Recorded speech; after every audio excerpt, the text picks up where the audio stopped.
This picture is of my wedding day. Both of my boys walked me down the aisle. Although we have had hard times with all we have going on, I love when it is just the four of us having some family time with no nurse around, just us. One of my favorite things is the love between my children. Even though my son cannot say a word and we sometimes are not sure if he is comprehending what we say, his brother will still tell him how his day is or what was happening during the game. On his good days, he will look towards his brother and have a big smile. That just melts my heart. The Photographs of Meaning program is an ongoing collaboration between Hospice Buffalo's Palliative Care Institute, Roswell Park Cancer Institute, and the University of Buffalo Communication Department. We've been working together for a few years trying to create a new intervention on a social media platform to better engage patients and families. At Hospice Buffalo, we're working specifically with caregivers of children in our palliative care program for them, the Essential Care program. We decided that population because we realized that there's a very large gap in the research there. There's not much known about what they go through and their experiences. A lot of the time when you think of caregivers, you think it's somebody who's taking care of an elderly spouse or an elderly parent, and you don't usually think of children. And their experiences are very different. Our goal is to create something that helps those helpers, that helps those caregivers, whether it's a parent, grandparent, even a sibling, just to give them an extra boost of support.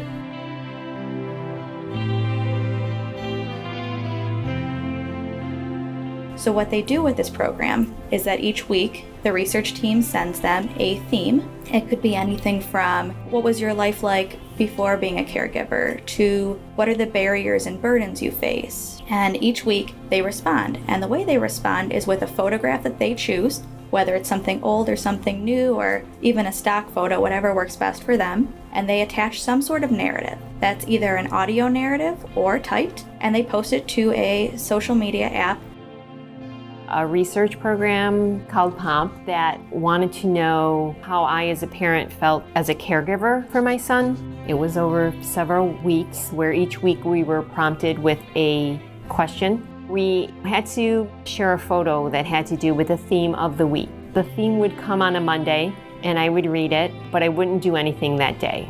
Kind of let it just sit and thought about it for maybe a day or two. Because I wanted to be honest and I wanted to share what it was like to have a child with special needs.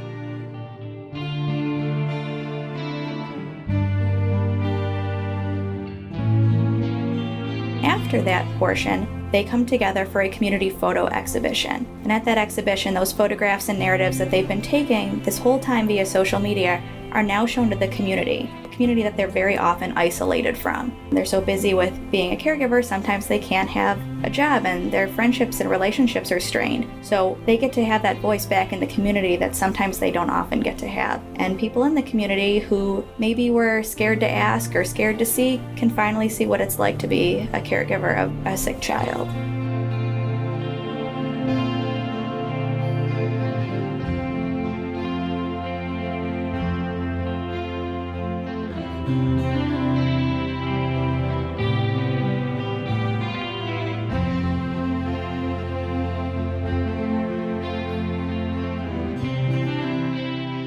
One of the things as a mom I would always think was, I'm not doing enough for my children. And one of the things that POM made me realize, I am doing absolutely everything that I can. Anthony is surviving and we are doing everything we can to keep him out of the hospital. So I had a burden on my shoulder thinking I was never good enough or doing enough, and I don't have that burden anymore.